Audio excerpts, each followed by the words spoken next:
Runinga dunia nzima ikaonyesha Magunu akibeba vitu vyao na polisi kuwasindikiza, ikaonekana kwa Al Jazeera, ikaonekana Ulaya mzima, ikaonekana kwa CNN. Tumesema mambo haya ya usalama na polisi badala ya kuwa utumishi kwa wote, wamekuwa utumishi kwa Ruto.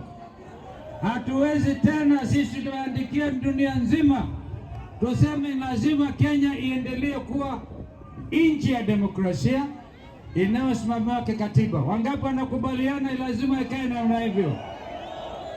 Wangapi wanasema hatuwezi kuuziwa uongo tena? Wangapi wanasema hatuwezi kuuziwa hata uoga? Mko ngangari? Hata nimeona mwingine hapa ameandika who killed Amolo. Nataka nimwambie ndugu yangu hapa amefanya vizuri. Maswali haya lazima tuulizane.